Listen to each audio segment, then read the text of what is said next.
Hello everybody. Today we are going to discuss about amplitude modulation. So here are the contents: amplitude modulation, time domain representation, spectrum of AM signal, single tone modulation, multi-tone modulation, the advantages, disadvantages, application, and some questions. So what is amplitude modulation? Amplitude modulation is defined as the process in which the amplitude of carrier signal is varied in accordance with the modulating signal or message signal. So the time domain representation. So amplitude modulation process is illustrated in this figure, where an arbitrary base band signal m of t and a sinusoidal carrier signal c of t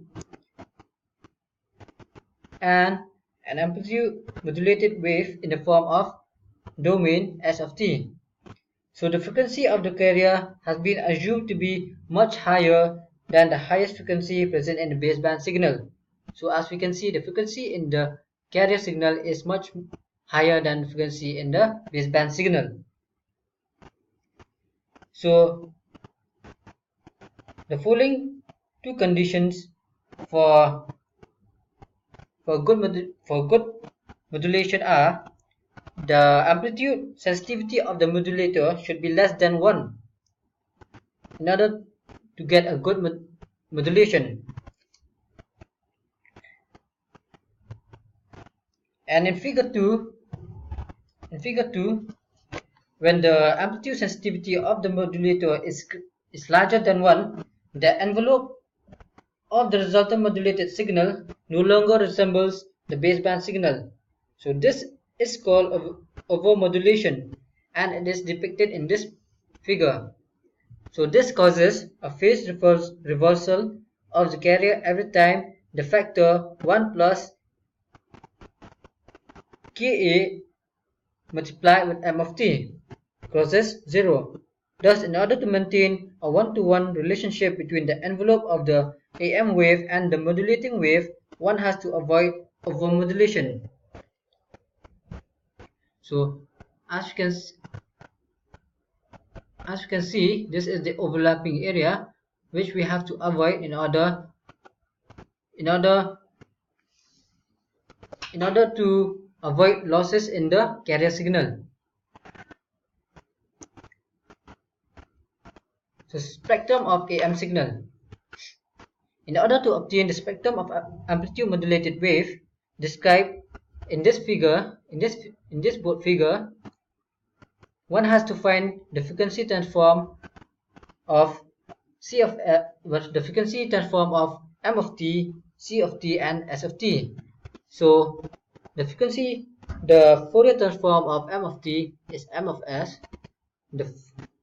and for c of t is c of f, and for s of t is s of f. So we can see this area is the mirror image of this message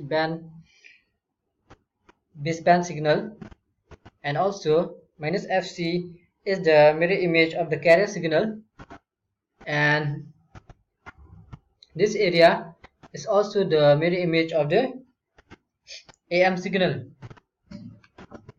So as we can see, the band of frequency which is lying above f of c is called upper sideband, and the band which lies below f of c is called lower sideband signal. On the other hand, the negative frequency which shows by the portion of minus f of c below is called upper sideband, and minus f of c above is called lower sideband.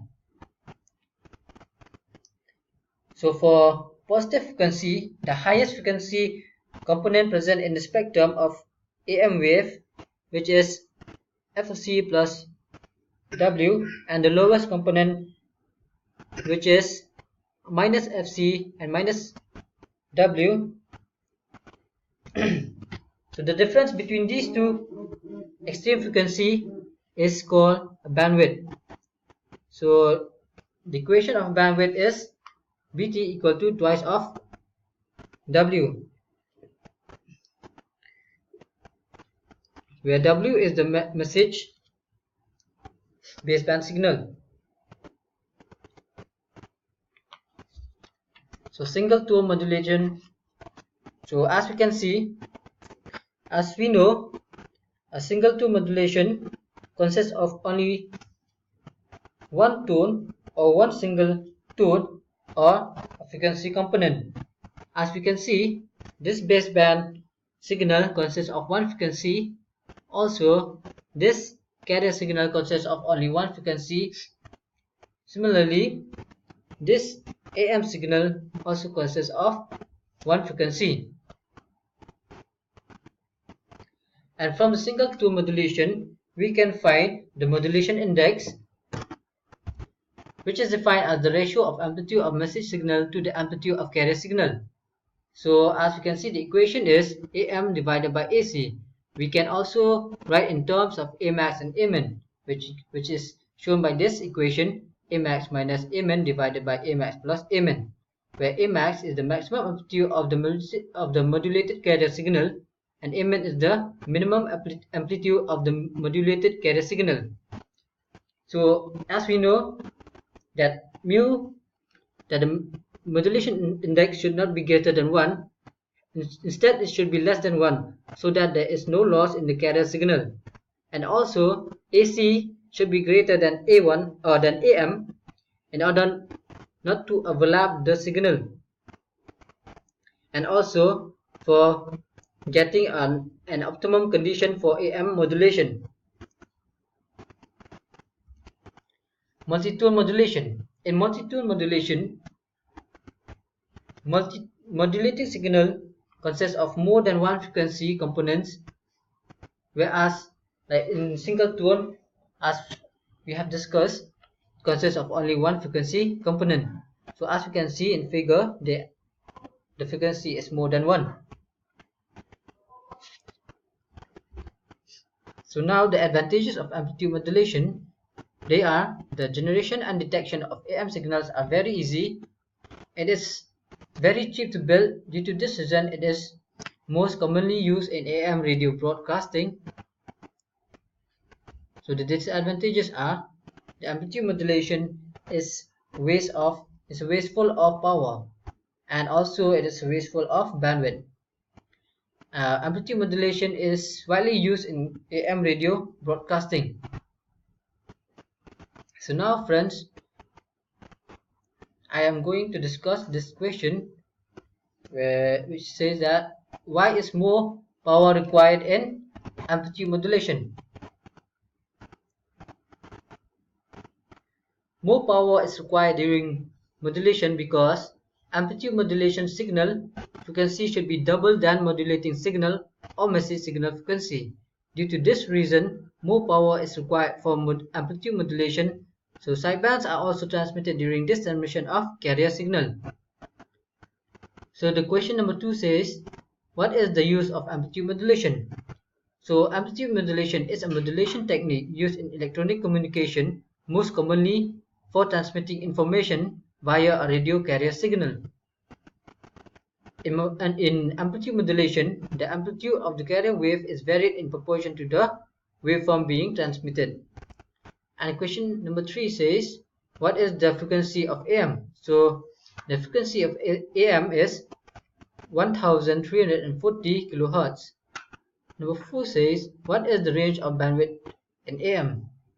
So amplitude modulated or AM radios carrier frequency are in the range of 535 to 1605 kHz, and these are assigned at an intervals of 10 kHz. So friends, if you have questions, you can comment in below. Thank you.